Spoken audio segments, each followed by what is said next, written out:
El secreto del rabino de Saf. El viento soplaba entre los callejones empedrados de Saf, arrastrando el aroma a especias y pergamino antiguo. Era el año de 1560 y la ciudad, perchada en las montañas de Galilea, brillaba bajo la luna como un faro de misticismo. Allí, entre las sinagogas de paredes gruesas y las casas de piedra, vivía el rabino Isaac Luria, el Arizal, cuyo nombre ya susurraban los labios de los sabios como si fuera una plegaria. Esa noche un hombre llamado Eliezer golpeó con desesperación la puerta de su humilde morada. No era un mendigo ni un erudito, sino un comerciante de Tel Aviv cuya fortuna se había desvanecido como el humo. Las deudas lo ahogaban, los acreedores lo acechaban, y su familia pasaba hambre. Había recorrido medio país buscando una solución, hasta que un anciano de Jerusalén le habló de un secreto. En Saf, el Arizal conoce la bendición que convierte las deudas en abundancia. El rabino lo recibió en silencio, observando sus manos temblorosas y sus ojos hundidos por el insomnio. No le pidió oro ni promesas, solo le indicó que se sentara frente a una mesa de madera oscura, donde yacía un pergamino desgastado por el tiempo. No es una fórmula mágica, murmuró el Arizal mientras desenrollaba el documento con cuidado. Es un pacto entre el hombre y el Creador, escrito en los días del Segundo Templo, cuando los sabios entendían que la pobreza no es castigo, sino una prueba de fe. Eliezer contuvo el aliento. Sobre el pergamino, trazadas con tinta negra, había palabras en arameo antiguo, entrelazadas con símbolos que parecían danzar bajo la luz de las velas. El rabino mojó un pincel en tinta fresca y comenzó a traducir, no con palabras, sino con acciones. Primero, debes entender que la deuda no es tu enemiga. Es una sombra que te recuerda lo que aún no has recibido.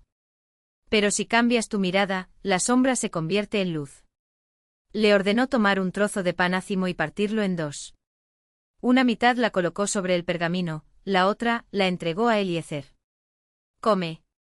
Pero antes di, Baruch atah Adonai, Elokeinu melech haolam, hamotzi lechem min haaretz. No es solo una bendición por el pan. Es un reconocimiento de que todo viene de la tierra, y la tierra es generosa si sabes pedir. Eliezer obedeció sintiendo como el sabor simple del pan se volvía dulce en su boca, como si llevara años sin probar alimento. Luego el Arizal tomó la otra mitad y la quemó en un pequeño brasero de cobre, mientras recitaba en voz baja. Que esta ofrenda sea como el incienso de los sacerdotes, que sube al cielo y transforma lo que falta en lo que sobra. Que mis deudas sean como el polvo que el viento dispersa, y mi casa, como el granero de José en Egipto. Acto seguido, le entregó una moneda de plata antigua, marcada con el sello de un árbol de granado. Toma esto. No es tuya. Pertenece a quien te debe, pero también a quien tú debes. Guárdala bajo tu umbral durante 7 días. Cada mañana al despertar, di, el que liberó a Israel de Egipto me liberará de mis cadenas. Y cada noche antes de dormir, escribe en un papel el nombre de un acreedor y quémalo, agradeciendo por lo que ya has recibido. Eliezer partió al amanecer con la moneda oculta en su zurcida túnica y el eco de las palabras del rabino resonando en su pecho. Los primeros días nada cambió. Los acreedores seguían llamando a su puerta, su esposa seguía remendando ropa ajena, y sus hijos seguían pidiendo pan.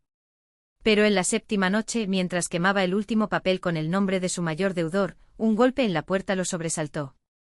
Era un mercader fenicio, un hombre al que Eliezer había prestado dinero años atrás y que había desaparecido sin pagar. Ahora estaba allí con una bolsa de monedas de oro y una carta de disculpa. El mar me devolvió lo que el tiempo me quitó, dijo el fenicio sin explicar más. Esa misma semana, un primo lejano llegó de Damasco con noticias, una herencia olvidada, una propiedad en las afueras de Hebrón que ahora era suya. Y así como el agua que rompe una presa, la abundancia comenzó a fluir. No de golpe, sino como un río sereno, clientes nuevos, deudas pagadas, cosechas inesperadas en su pequeño huerto. Años después, cuando Eliezer ya era un hombre respetado en Jerusalén, regresó a Saf.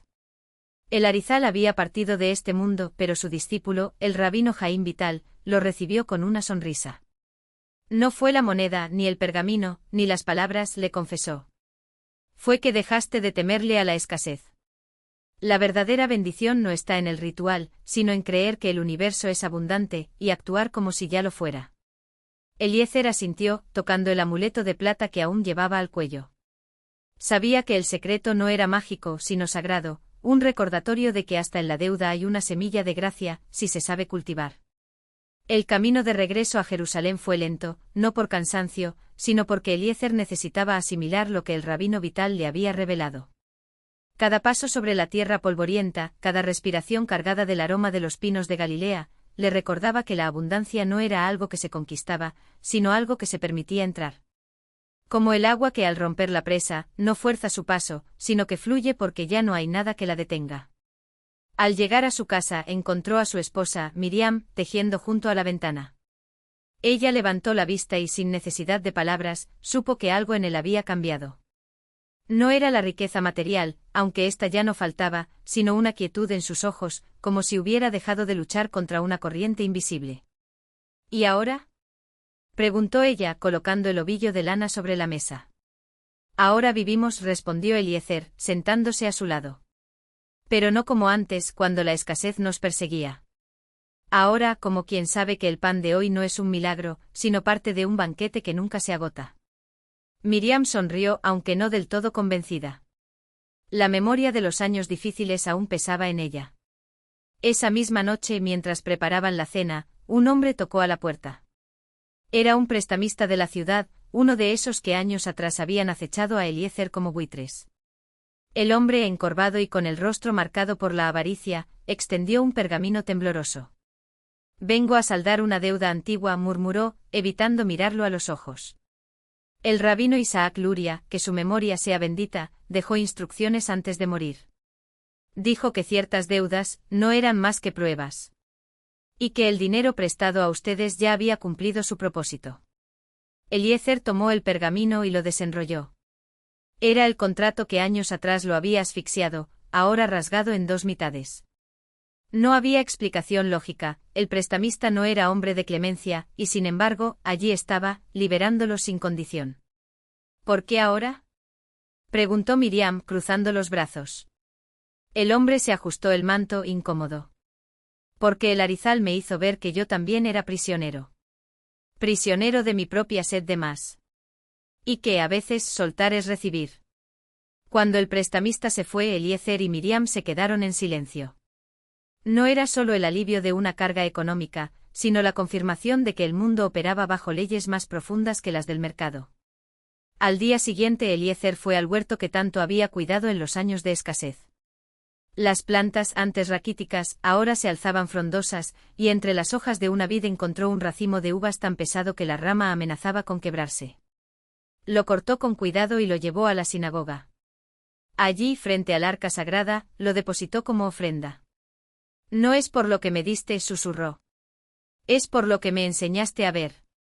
Los años pasaron y la casa de Eliezer se convirtió en un lugar de peregrinación para quienes buscaban entender el misterio de la abundancia. No les hablaba de amuletos ni de fórmulas, sino de algo más simple y más difícil: dejen de cavar pozos donde no hay agua, decía. El manantial ya está fluyendo. Solo tienen que girar la cabeza y verlo. Una tarde, mientras Miriam regaba las hierbas del jardín, Eliezer se sentó bajo la higuera que él mismo había plantado en los días de penuria. Cerró los ojos y recordó al joven desesperado que había sido, el que creía que la bendición era algo que había que arrancarle al cielo. Ahora sabía que la verdadera pobreza no era la falta de monedas, sino la incapacidad de reconocer que el universo no es un juez, sino un padre que extiende la mesa y espera a que sus hijos se sienten a comer. Cuando Miriam lo encontró dormido bajo el árbol, con una sonrisa en los labios, no lo despertó. Sabía que en ese sueño Eliezer estaba finalmente en casa.